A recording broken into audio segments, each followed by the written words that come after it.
সব? এই এখানে বসে আছিস, কটা বাজিস জানিস? হ্যাঁ, 10:30, 10:30। আরে 10:30 বাজে তো কি হয়েছে? হ্যাঁ, কি হয়েছে তাতে ঠাম্মি? তোমার মা যে এখন বাড়িতে ফেরেনি, সে খেয়াল আছে কি? নতুন কেউ বলি, নতুন বোঝে না নাকি? বৌমা যে একটা বাড়ির বউ, তাকে নিয়ে রাত 10:30 অবধি বাইরে থাকা চলে না। কোথাও থাকা আবার কি? গেছে তো একটা বন্ধুর বাড়ি, এত বছর বাদে দেখা হয়েছে, আর আপনি তো জানেনই না যে সেই বন্ধুর সঙ্গে ওর কিরকম ঘনিষ্ঠতা। আমার জানার দরকার নেই। এত বছর বাদে একটা স্কুল জীবনের বন্ধুর সঙ্গে দেখা হলো, তার সঙ্গে কত মন খুলে কথা বলছিল সে। আপনারা দুজনে মেয়েকে প্রশ্রয় দিয়ে মাথায় চড়িয়েছেন। তো আমার মেয়ে তো মাথায় চড়াবার মতোই মেয়ে, পায়ের তলায় রাখার মেয়ে নয় সে। ওই তো বললুম, মেয়েকে আল্লাহ দিয়েছেন, সব আল্লাহ তো মেয়ের কপালে শোয় না, তাই মেয়ের 12টা বেজেছে। কি 12টা বেজেছে আমার মেয়ের? না না, কি 12টা বেজেছে আমার মেয়ের? আপনার ছেলে চলে গেছে বলে আমার মেয়েকে সব সময় দায়ী করেন কেন? এইভাবে ভাবেন কেন? আমি যদি উল্টে বলি আমার মেয়ের বিয়েটাই একটা গন্ডগোলের বিয়ে হয়েছিল, তাই জন্যেই সে সংসারটা করতে পারলো না, তাহলে কেমন লাগবে আপনার? ও এ বেটা বুঝি খারাপ পেয়েছিল? আমার ছেলের চেয়ে ভালো ছেলে পেতো আপনার মেয়ে? এসব কথা বলছেন কেন? এসব কথা বলছেন কেন? এখন সে বড় হয়ে গেছে, তার ছেলে মেয়েরাও বড় হয়ে গেছে, বিয়ের যোগ্য হয়ে গেছে। এখন কি এটা বলবার সময় যে কে কার যোগ্য ছিল আর না ছিল? শুনুন, আপনার কথা বলি, কথায় কথা বাড়ে। আপনার ছেলের মৃত্যুর জন্য আমার মেয়ে দায়ী, এ কথা বললে কিন্তু আমি মানবো না, কোনোভাবেই মানবো না। হ্যাঁ, আপনার ছেলে চলে গেছে, তার জন্য আপনার কষ্ট হয়েছে, এটা আমরা বুঝি, আপনার মায়ের মন। কিন্তু আমার মেয়েটার কথাটা একটু ভাবুন। হ্যাঁ, সেই বা কী পেয়েছে জীবনে? কি সুখটা সে পেয়েছে? সারাটা জীবন শূন্য করে সে শুধু আপনাদের জন্য, নিজের ছেলে মেয়ের জন্য করে গেল, কিন্তু নিজের জীবনে সে কি পেল ভেবে দেখেছেন সেটা একবার? আপনি তো মা। শুনুন শুনুন, আমার ছেলে যখন অল্প বয়স, আমার স্বামীও তখন মারা গেছিল। আমার মনে তো ও সব চিন্তা আসেনি কো মোটে। আমি কি পেয়েছি, আমি কি পাইনি, এসব কুচিন্তা শুধু আপনাদের মনে আসে। চাওয়া পাওয়ার কি আছে? সৌর বাড়িতে এসেছে, সংসার করছে। স্বামী থাকলে একরকম সংসার হতো, স্বামী নেই আর একরকম হয়েছে। এই আবার চাওয়া পাওয়ার কি আছে? এই ছাড়ো তো, ওনার সঙ্গে কথা বলে কোনো লাভ নেই। আমার সঙ্গে কথা বলে কোনো লাভ নিতে এসেছেন কেন আমার সঙ্গে কথা কইতে? ঘাট হয়েছে দিদি, সত্যি আপনার সঙ্গে কথা বলে আমার ঘাট হয়েছে। আমার উচিত হয়নি আপনাদের সঙ্গে বেড়াতে আসার। আমি জানি না আমার মেয়ে কি করে আপনার সঙ্গে মানিয়ে নিয়ে থাকে। ছেড়ে দাও না দিদি, আমরা সবাই মিলে এখানে বেড়াতে এসেছি। ছাড়ো, কাকিমা এক্ষুনি চলে আসবে। তোমার কাকিমা চলে আসবেন সে তো আমি জানি, কিন্তু উনি তো জানেন না। আপনার মুখে যা আসে আপনি কিন্তু তাই বলে যাচ্ছেন, বুঝেছেন? মনে রাখবেন, আমার ছেলে মরে গিয়েছে বলে আপনার মেয়ে আমাকে খাওয়াচ্ছে নে, আপনার মেয়ের হাত তলায় আমি পড়েনি। তোর বাবা এ কি শুরু করেছো বলো তো?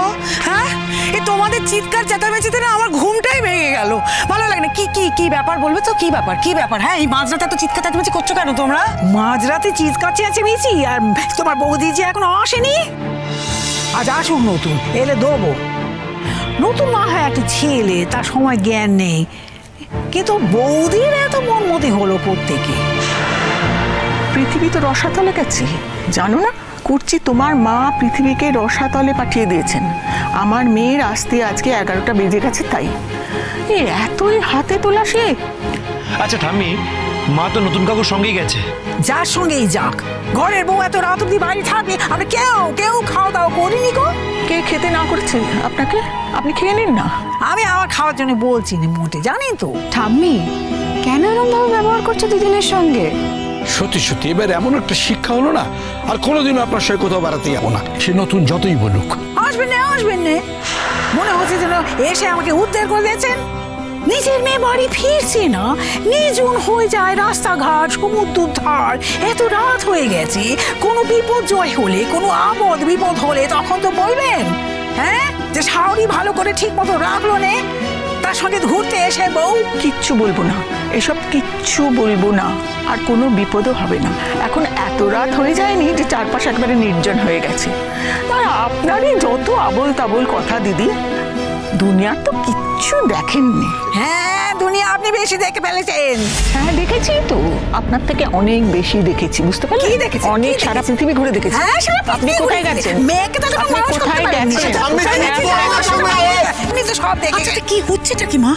কেন তুমি এরকম ভাবে কাকিমাদের সঙ্গে কথা বলছো? এই তো কাকাবাবু তো বলে দিলেন আর কোনোদিনও আসবেন না। ভালো লাগছে তোমার?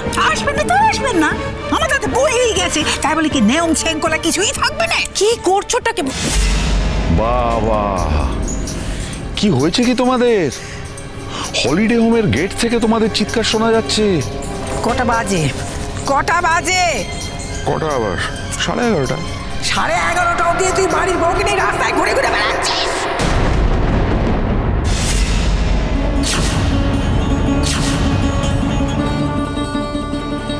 মাসি, ঠামি, এনাফ ইজ এনাফ। প্লিজ, তুমি মাকে এইভাবে অপমান করো না। এমন একটা কাজ করো না মা, তোমার জন্য লজ্জায় মাথা আমার নিচু হয়েছে। ঠাম্মি, সমস্যাটা কোথায়? মা তো অচেনা কোনো জায়গায় যায়নি, গেছে নতুন কাকুর সাথে বন্ধুর গেস্ট হাউসে তোমাকে বলে। তাহলে সমস্যাটা কোথায় বলো?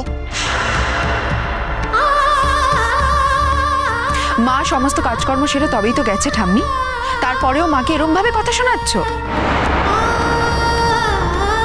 কাকিমারই তো দোষ, অনেক দোষ আছে কাকিমার। কাকিমা চুপচাপ মুখ বন্ধ করে ঠাম্মির সব কথা মেনে নেয় বলে ঠাম্মি এভাবে অপমান করে, কথা শোনায়। এই তুমি চুপ করো, তুমি এখন এই বাড়ির বউ হয়ে আসোনি কো। এই কথাটা বলার জন্য এই বাড়ির বউ হয়ে আসার দরকার পড়ে না ঠাম্মি, আর এই কথাটা যে কেউ বলতে পারে। তুমি বাড়াবাড়ি করো, কাকিমার মতো মানুষ বলে তোমার সব কথা মেনে নেয়, অন্য কেউ হলে তোমার সব কথা মানতো না। আমাদের দুজনের মধ্যে তোমরা ছোটরা কেউ একদম কোনো কথা বলবে না। মা, আজ আমাকে একটা কথা আপনি পরিষ্কার করে বলুন তো, আমার কোন আচরণ দেখে আপনার মনে হয়েছে যে আমার বন্ধুকে লাল শাড়ি পরে, শাখা পলা সিঁদুর পরে বরের সঙ্গে ঘুরতে দেখেছি বলে আমিও মনে মনে সেই ইচ্ছেকে প্রশ্রয় দিয়েছি? কোন হিসেবে আপনি এই কথাটা বললেন? আপনি তো নিজে হাতে আমার জীবন থেকে সমস্ত রং মুছে দিয়েছেন, আমি তো সবটা মেনে নিয়েছি। কি করে আপনি এই কথাটা বললেন? কেন বললেন এই কথাটা আপনি? কোথাও চাইছো তুমি? হ্যাঁ, চাইছি।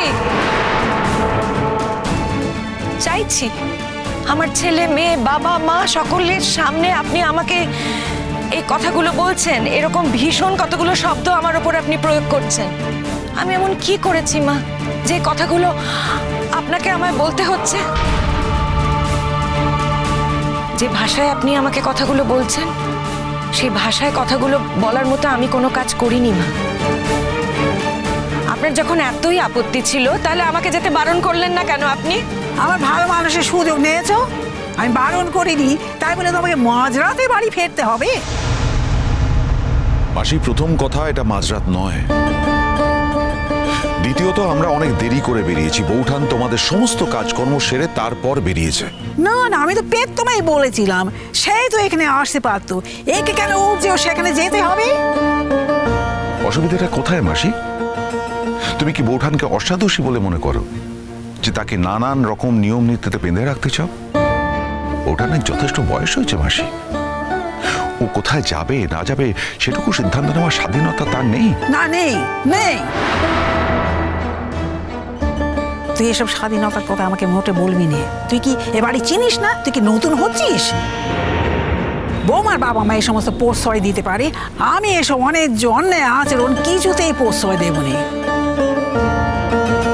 দিদিভাই, হ্যাঁ বলো বৌদি, কিছু মনে করো না, মাকে তো আমি থামাতে পারলাম না, জানোই ভালো করে। মা যখন কথা বলতে শুরু করে তখন অন্য কেউ আর কথা বলার সুযোগই পায় না। আজকে খাবারটা তুমি সবাইকে একটু দিয়ে দেবে? আমি একটু তাড়াতাড়ি শুয়ে পড়ছি। বৌঠান, তুমি তো ওখানে সামান্য কিছু খেয়েছো, খাবে না? অনেক খেয়েছি, পেট ভরে গেছে, একেবারে গলা অবধি উঠে আছে। তোমরা খেয়ে নাও। ওই দেখো, আনন্দ ফুর্তি করে এসে এখানে কাজে আর মন বসছে নেকো। এখন সবাইকে খেতে দেওয়ার কাজটা এখন কুর্চির ঘাড়ে চাপাচ্ছে। চিরসখা হে